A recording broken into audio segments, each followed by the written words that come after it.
everyone, and welcome to members of the public. We welcome you to our public hearing meeting of the Los Angeles County Board of Supervisors. Today is Tuesday, March 14th, 2023. Please note, I will be hearing meeting of the Los Angeles County Board of Supervisors.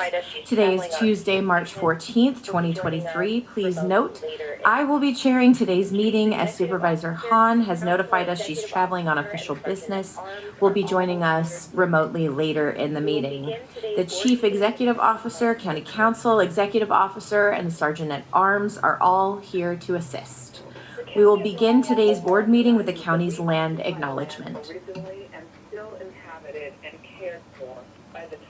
The County of Los Angeles recognizes that we occupy land originally and still inhabited and cared for by the Tongva, the Tataviam, Serrano, Quiche, and Chumash peoples. We honor and pay respect to their elders and descendants, past, present, and emerging, as they continue their stewardship of these lands and waters. We acknowledge that settler colonization resulted in land seizure, disease, subjugation, slavery, relocation, broken promises, genocide, and multi-generational trauma. This acknowledgement demonstrates our responsibility and commitment to truth, healing, and reconciliation, and to elevating the stories, culture, and community of the original inhabitants of Los Angeles County. We are grateful to have the opportunity to live and work on these ancestral lands. We are dedicated to growing and sustaining relationships with Native peoples and local tribal governments, including, in no particular order, the Fernandino Tataviam Band of Mission Indians, the Gabrielino Tongva Indians of California Tribal Council, the Gabrielino Tongva San Gabriel Band of Mission Indians, the Gabrielino Band of Mission Indians, Quiche Nation, the San Manuel Band of Mission Indians, the San Fernando Band of Mission Indians.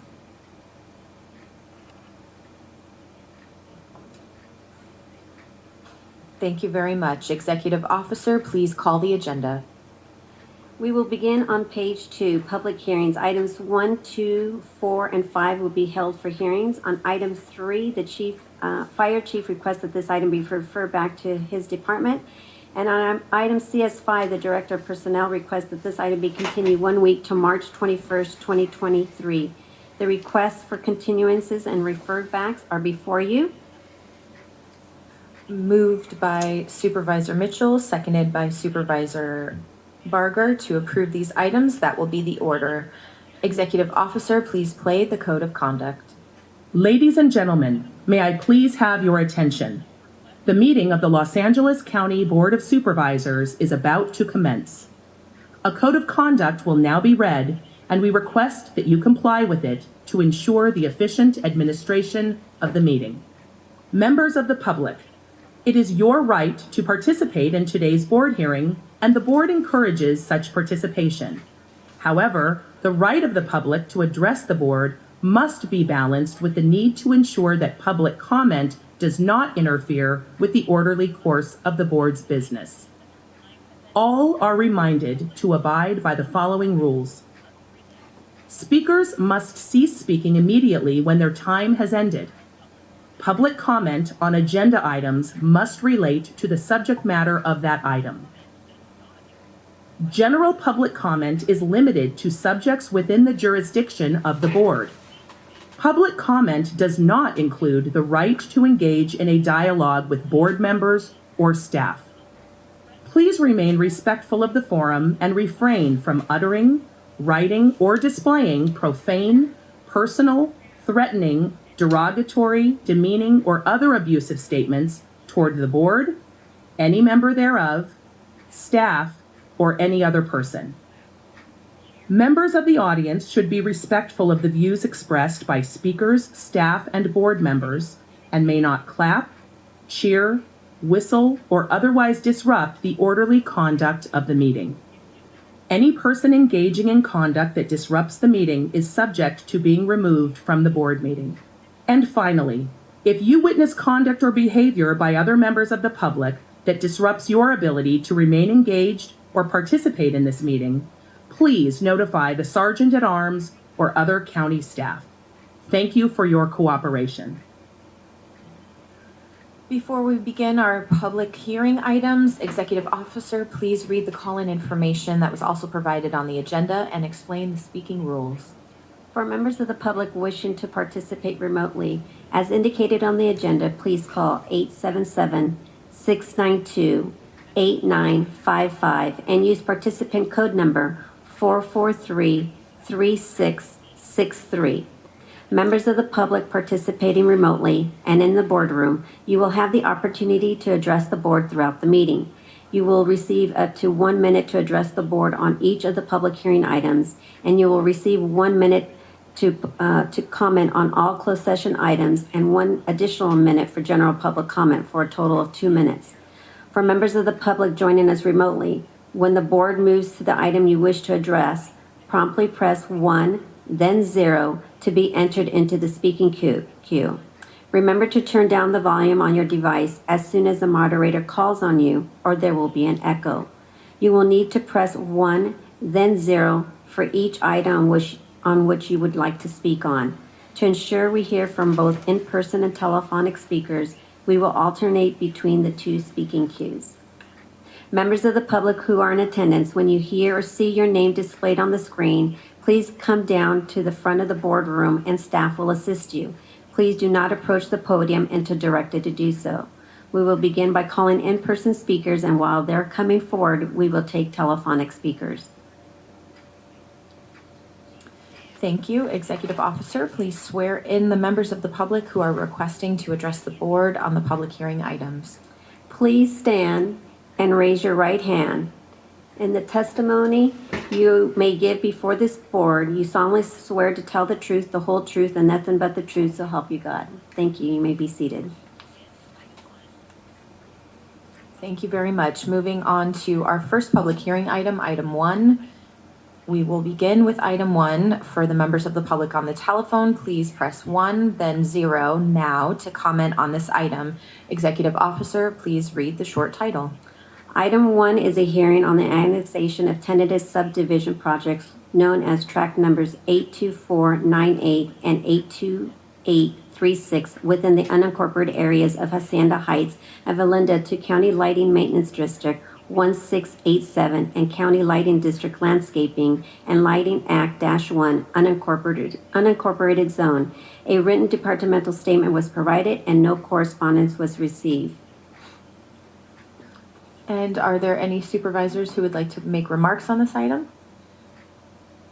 Thank you to our Assistant Director of Public Works for joining us, who is available for questions. Seeing none, Executive Officer, please call those members of the public who have signed up to speak on this item. Madam Chair, there are no in-person speakers who have signed up to speak on this item. Moderator, may we have the first remote caller, please? Our first participant is Eric Previn. You may begin.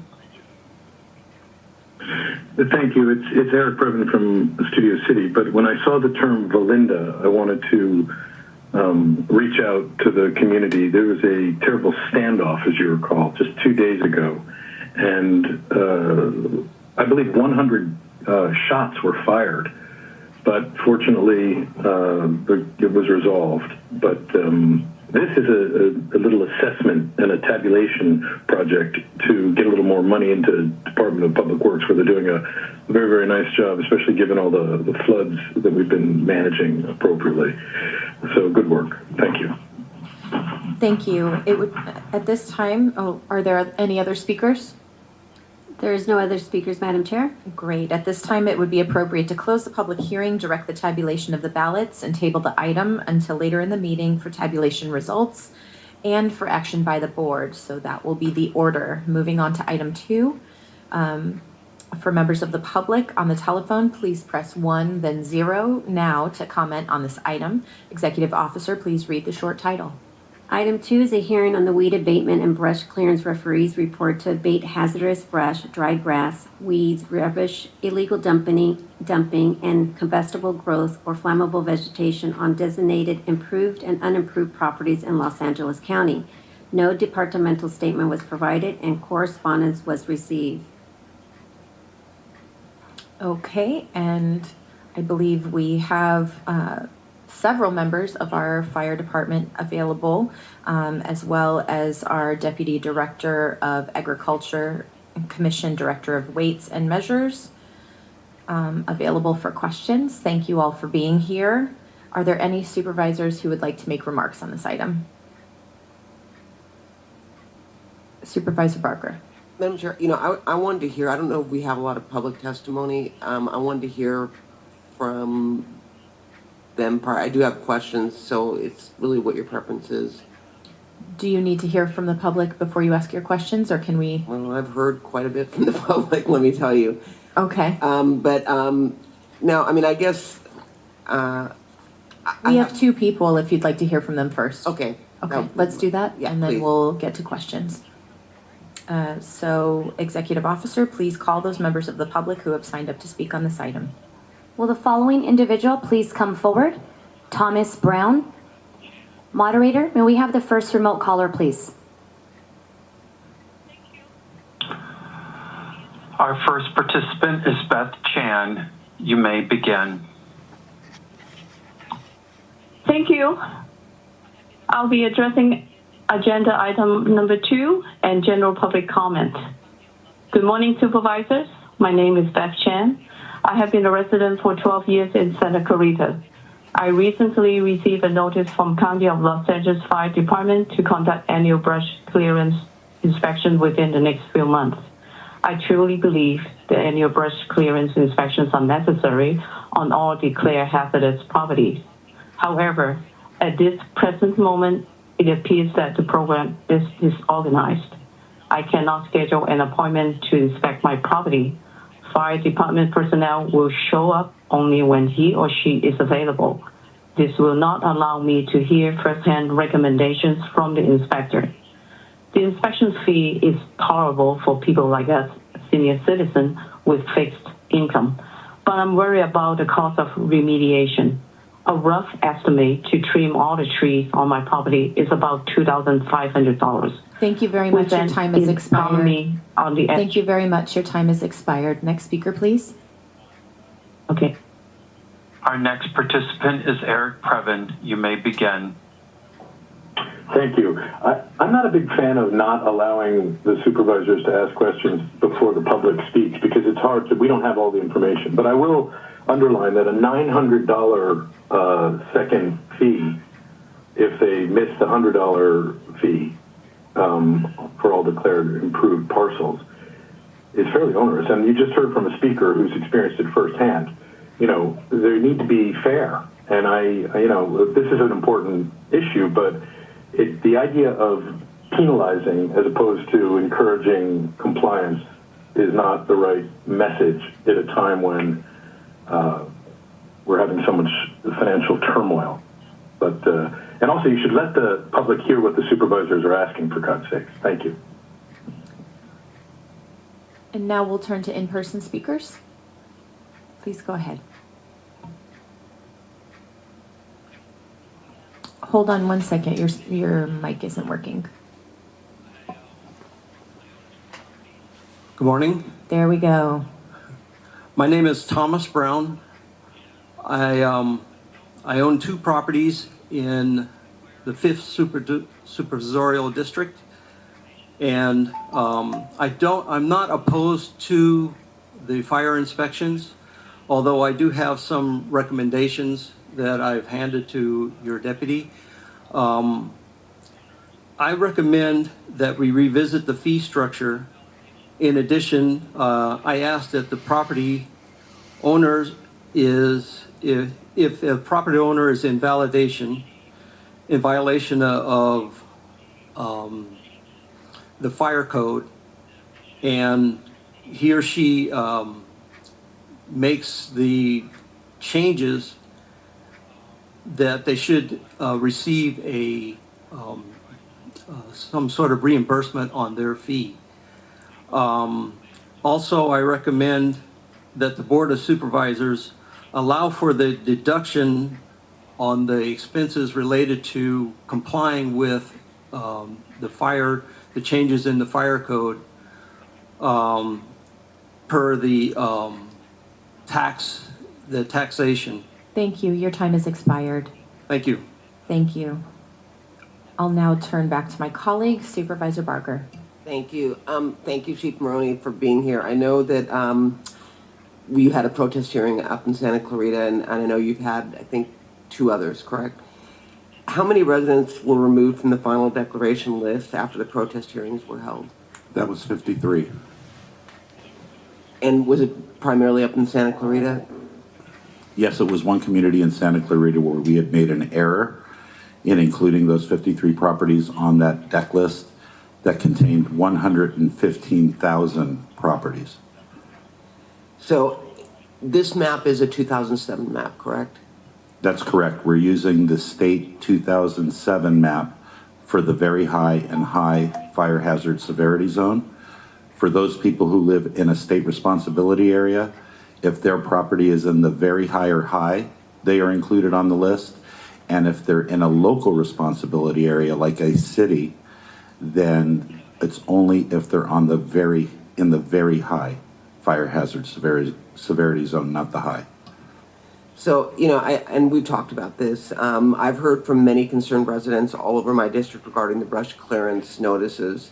Their concerns ranged from confusion over why they received a brush clearance letter the first time, why the $100 fee, why the 2007 map, which you just addressed, and the purpose of the protest hearings, to name a few. I saw the brush clearance letter myself and was totally confused. We talked about this with the city of La Cañada.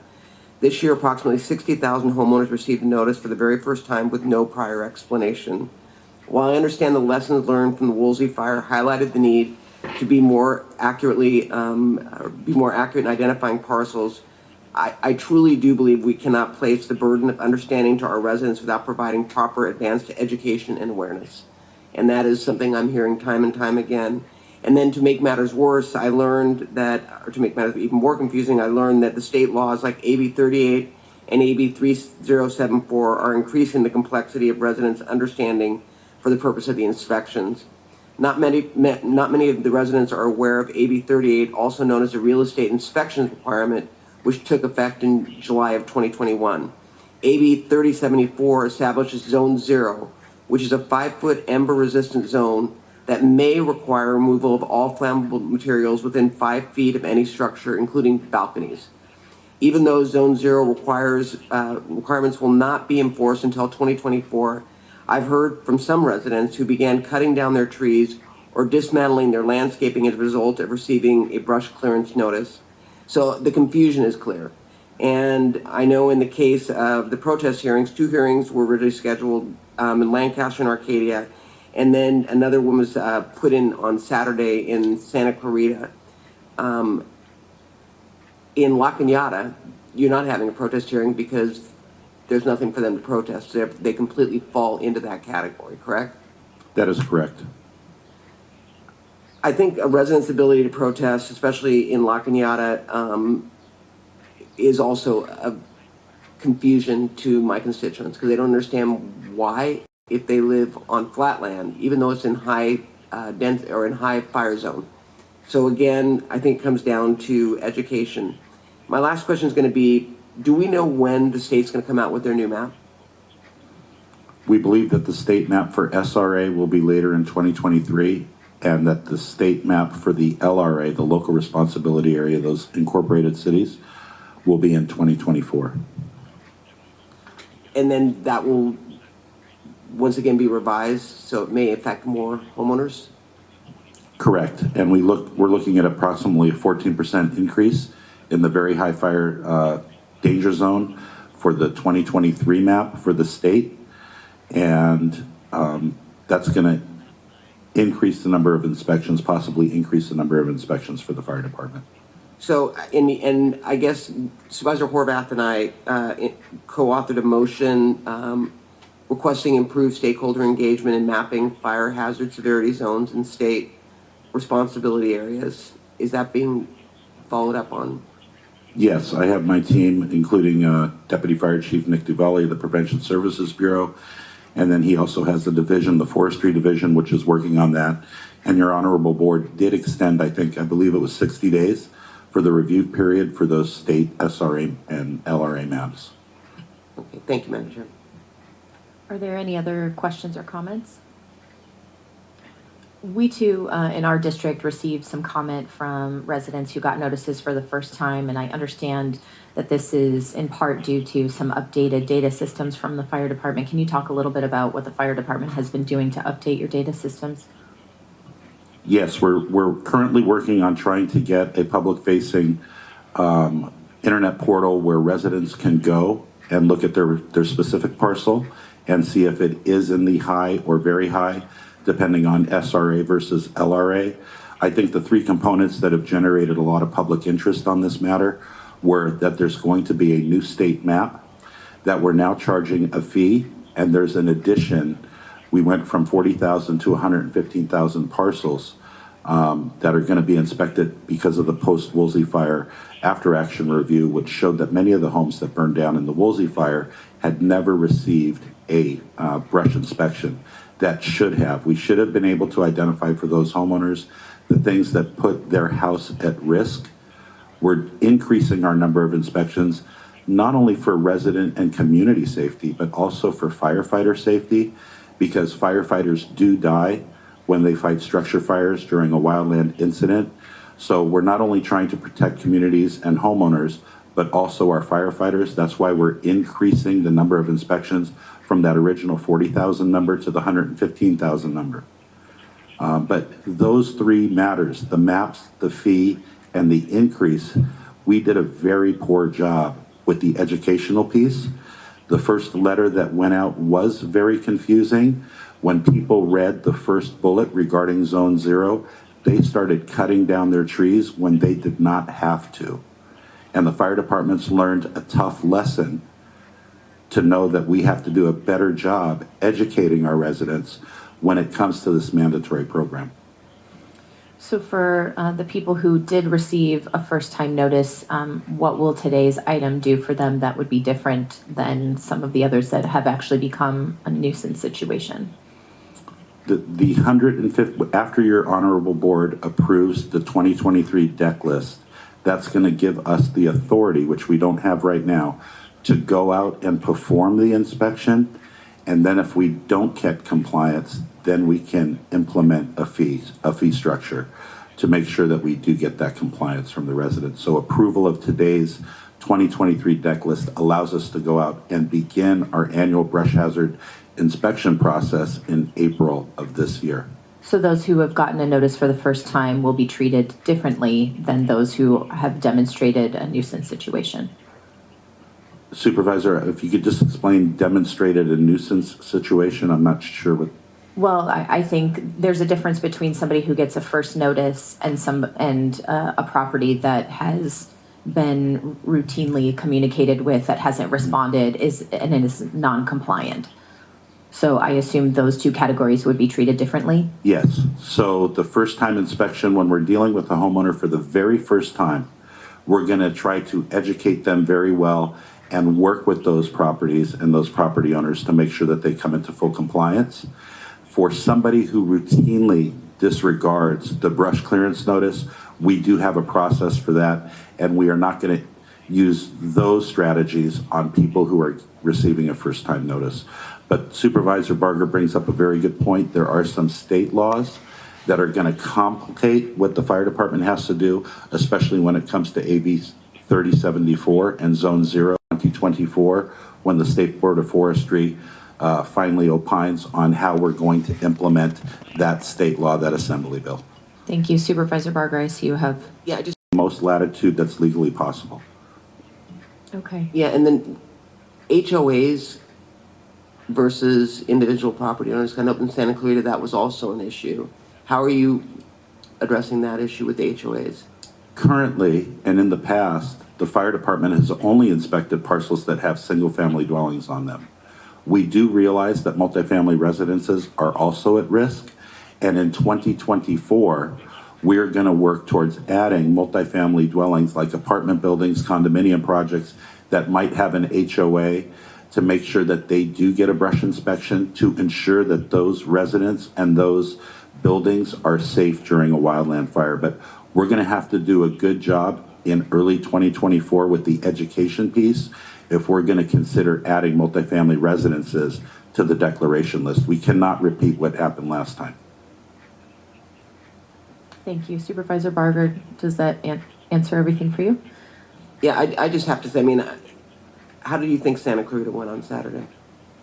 I think it went well. It was a good opportunity for people. It was, I believe that maybe 200 people showed up. Half of them were there for the educational component.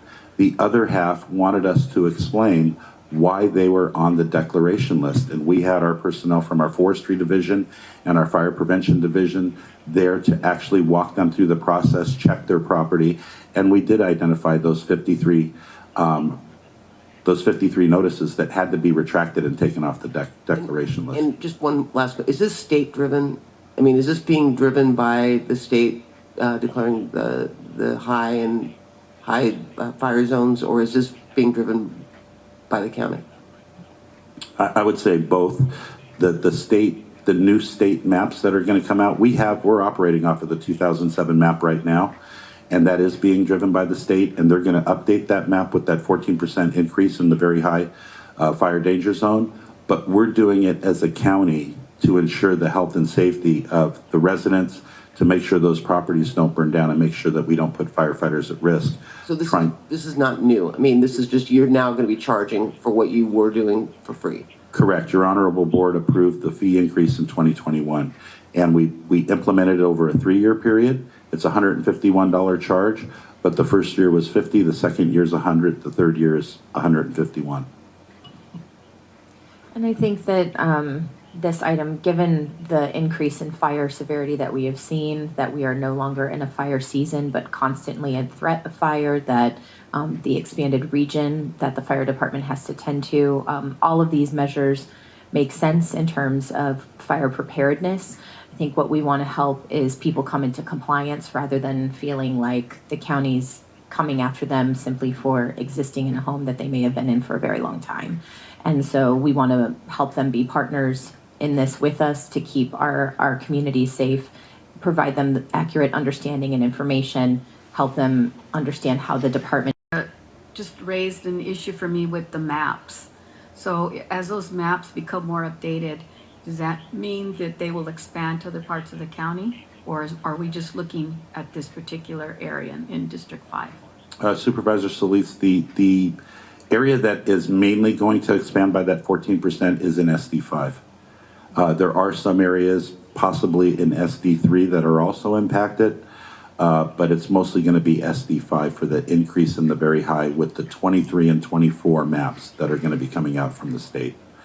And your honorable board did extend by 60 days the review period to give people time to understand the process and why this is necessary for us to annually, or for the state to periodically update those maps.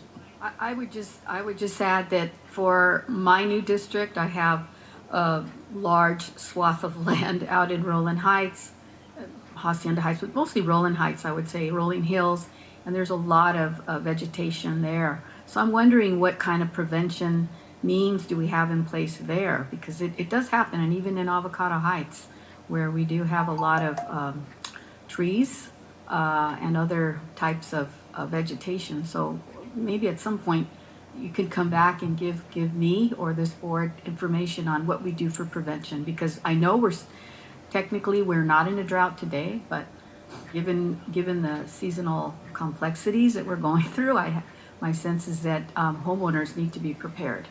So outreach campaigns are very helpful for them, and especially because we have a large AAPI community, they may not all be fully aware of what our role and responsibilities are. That's correct. And the fire department does have a very extensive public education campaign when it comes to brush clearance and wildfire preparedness. We do have our Ready, Set, Go program, and we must get that message out in multi-languages, because every supervisorial district has areas of wildland that can impact the residents that you serve. So we can come back and report on our public education efforts when it comes to wildfire preparedness. Thank you, Madam. For us, moved by Supervisor Solis, seconded by Supervisor Barger to approve this item. Executive Officer, please call the roll. Item 2 is before you. Supervisor Solis. Aye. Supervisor Solis, aye. Supervisor Mitchell. Aye. Supervisor Mitchell, aye. Supervisor Barger. Abstain. Supervisor Barger abstains. Supervisor Horvath. Aye. Supervisor Horvath, aye. Motion carries 3-0 with one abstention. Thank you very much. Item 3 was continued, so we will now move on to item 4. For members of the public on the telephone, please press 1, then 0 now to comment on this item. Executive Officer, please read in the short title. Item 4 is a hearing on project number PRJ 2021-00053-2 for the construction of a new 3-story, 49,156 square feet, 51-unit affordable apartment building located at 12611-12625 South Willowbrook Avenue in the Willowbrook community within the Willowbrook Metro Planning Area, applied by Link Housing. A written departmental statement was provided and correspondence was received. Officer, please call the members of the public who have signed up to speak on this item. Will the following individual please come forward? Carmen Noyola. Moderator, may we have the first remote caller, please?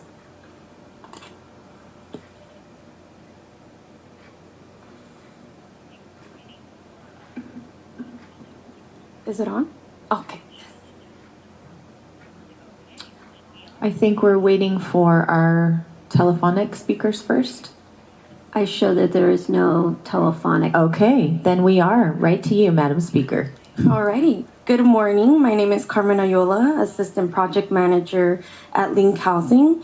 I'm very excited to be here today in support of this entitlement request that will allow us to build a 100% affordable 51-unit supportive housing development in the Willowbrook community.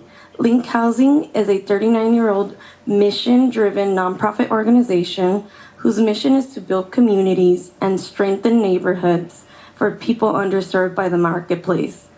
Link Housing has a particular interest in serving the community of Willowbrook, having built and operated 2 other affordable housing communities close to this site. Through concerted engagement with neighborhood partners over the last decade, Link has developed a close relationship with the community, and we're excited to deepen our impact with this development. We're also very excited to enhance a housing first approach to solving homelessness with this new permanent supportive housing development, where we plan to provide life-enhancing programs and trauma-informed intensive case management services for future residents. Thank you. Thank you very much. I also want to note our Director of Regional Planning is here, available for questions. Are there any comments or questions from my colleagues? Seeing none, it would be appropriate to close the public hearing and vote on this item. Item 4 is before us, moved by Supervisor Mitchell, seconded by Supervisor Solis. To approve the item, Executive Officer, please call the roll. Item 4 is before you. Supervisor Solis. Aye. Supervisor Solis, aye. Supervisor Mitchell. Aye. Supervisor Mitchell, aye. Supervisor Barger. Aye. Supervisor Barger, aye. Supervisor Horvath. Aye. Supervisor Horvath, aye. Motion carries 4-0. Thank you very much. And moving on to item 5, for members of the public on the telephone, please press 1, then 0 now to comment on this item. Executive Officer, please read in the short title. Item 5 is a hearing on project number PRJ 2021-003909, 1 through 5, amending County Code Title 22 Planning and Zoning with the Title II Tune-Up Series 002 ordinance to make modifications where necessary to correct discrepancy, typographical errors, and outdated and redundant provision. A written departmental statement was provided and correspondence was received. Our Director of Regional Planning is still here, available for comments or questions. Do we have any requests from my colleagues at this time? Seeing none, Executive Officer, please call the members of the public who have signed up to speak on this item. Madam Chair, there are no in-person speakers here to address the board. Moderator, may we have the first remote caller, please? Madam Chair, there are no speakers to queue to address the board. Wonderful. It would be appropriate to close the public hearing and vote on this item now. Item 5 is, Supervisor Barger? We're good. Okay. Item 5 is before us, moved by Supervisor Solis, seconded by Supervisor Barger to approve the item. Executive Officer, please call the roll. Item 5 is before you. Supervisor Solis.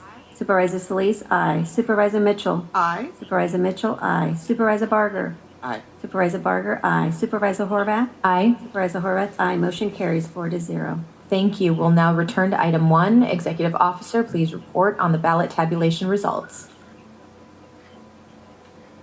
Madam Chair and members of the board, after tabulating the ballots, a determination has been made that no majority protests exist against the proposed annexation and levy of annual assessment of tentative subdivision tract numbers 82498 and 82836 within the unincorporated areas of Hacienda Heights and Valinda to the County Lighting Maintenance Districts 1687 and County Lighting District Landscaping and Lighting Act 1 unincorporated zone.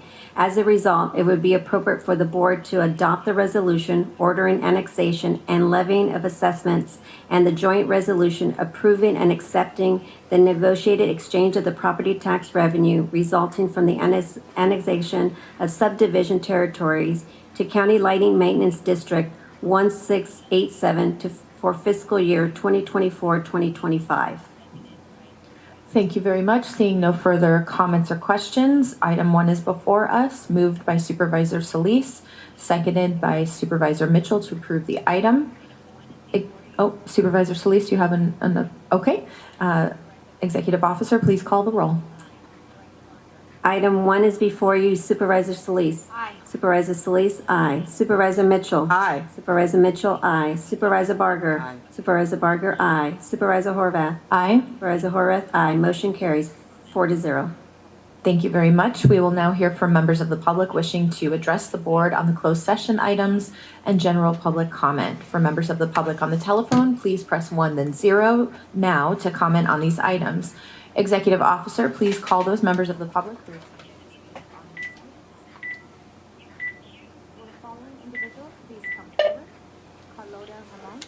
Our first participant is Lynn Plamback. You may begin.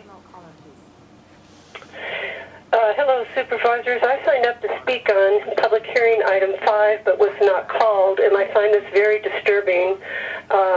I was very concerned about the heritage oaks being included in destruction for disease or damage without notification, because we have some really important historical oaks in the Santa Clarita Valley that would already fall into that category and be destroyed without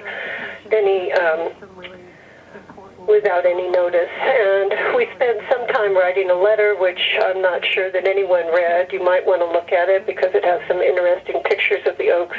And it was asked that this item be reconsidered since I signed up to speak and wasn't allowed to.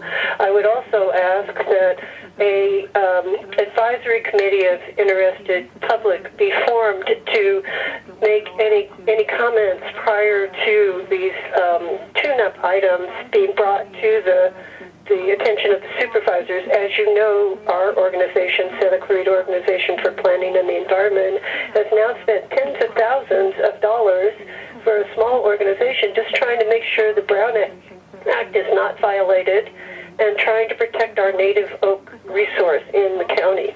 And I just feel like this is so incredibly unfair. It's like there's no way to reach you. There's no notice. I looked all over the board website yesterday and could not find the notice for this hearing, even though we have been involved with this for the last 2 years. Thank you very much. Thank you very much. Your time has expired. I'm sorry you were not called during item 5. It was not indicated in the queue at the time, but we have now heard your comment. We are in receipt of your letter. All supervisors are acknowledging that they're hearing your comments here in the room if you can't see us. And so we thank you for calling in. We thank you for commenting at this time. And is there any interest in reconsidering the item given this comment that we've heard? No, I will, Madam Chair, my office is going to reach out and discuss with her, because I think there's some misunderstandings as it relates to some interpretation, so we will reach out to you, Lynn. Okay. Thank you very much. We'll go to our next telephonic speaker, please. Our next participant is Roy Humphreys. You may begin. This is Roy Humphreys of Rowland Heights, and as for the evaluation of personnel on, I think it's item C6 there, that Joe Gadosh of County Roads be disciplined, in that Miss Martha Quintana and myself were the principals in initiating the street cleaning protocol for just one small area, and we were not notified that they had, and I talked to James Yang last night, we're not notified that this thing had expanded out, therefore a protracted period of time. But I think there's a duty and obligation to the constituents, especially when they step up to the plate of participating in the welfare of their community. And these people do not have the business acumen to treat them with just a minimum of respect, and keeping them in the loop on this, which I addressed with Mr. Yang last night. So Joe Gadosh is the big kahuna out here. Expired. Thank you. Thank you very much for calling in. Next speaker, please. Madam Chair, there are no other speakers in queue to address the board. Thank you very much. We'll turn to speakers in the room. Go ahead. Morning, my name is Carlotta Sharman. I don't really want to do a long spiel. This is my second time here. I came here because I'm experiencing homelessness, and it continues to get worse. Now my son, which he has always been with me, but I reach out sometimes to have people help, and I have been sleeping in cars. I sleep on the street. He's special. And I have been sleeping in cars. I sleep on the street. He's special needs, and it's kind of scary for me. And sometimes when you come here to speak, I don't feel that the people who you speak to, when you have people working in your office with you, and and there is no one there seasoned, sometimes your stuff gets short-stopped. I'm just feeling a lot of things, and I don't want to be, it hurts. I'm saying it hurts because I know how much I've given to the community. When the Vietnamese and the Cambodians came here, and the Hispanics, when I worked with them in Norwalk, it really hurts when you gave up some time that you could have given to your children, and you give it to someone else. And then when you need for someone to reach out to you, I don't need for anybody to fix me. Thank you for coming here today. Thank you for your public testimony. We do have someone in the room who can help you. No, you might say that they can, but will they? And will you know that they have? Who follows up? Thank you very much for coming here today, and we will make sure that we follow up with the representative in the room to ensure that the services... Who's the representative, so I can know their name? The name. Right back in the corner. He will work with you. You know what the name is? His name is Victor Pacheco. Okay, okay. So this time, I hope Victor does what you say that he does. Thank you very much. Thank you very much. We'll go to our next speaker in the room, please.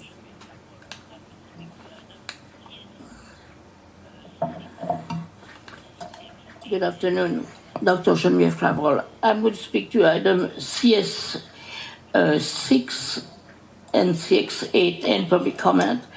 On CS6, it would be nice if we knew what department head you are looking at. That will make a big difference. On CS8 is an issue having to do again with LASHA not providing the care they are supposed to be providing. So I think I hope you look more in detail to that issue. And on public comment, you know, it's really disheartening to see LASHA, who received $349 million from the county, with the largest donor to them, they cannot return phone calls. How long are you going to allow that to happen? You are 5 very powerful persons. You could make a difference. you should make a difference. And when you come to LASHA, it's not happening.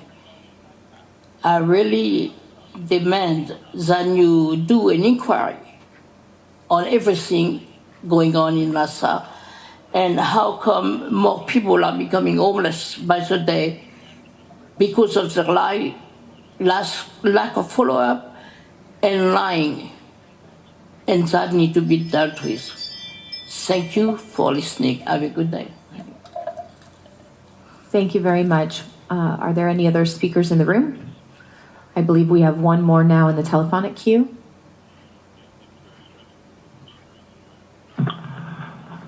Our next participant is Eric Previn. You may begin. Yeah, that was very stressful because for some reason I was not receiving my request, but thank you for taking the call. I'd like to speak on the closed session item and also on a general public comment. So first, the closed session item. I take note that you're looking at the Alliance lawsuit, which is a great shame, of course. It has to do with homelessness in our city and county. And the law firm, Miller Barandes, was paid a lot of money to fight that battle for the county, shamefully.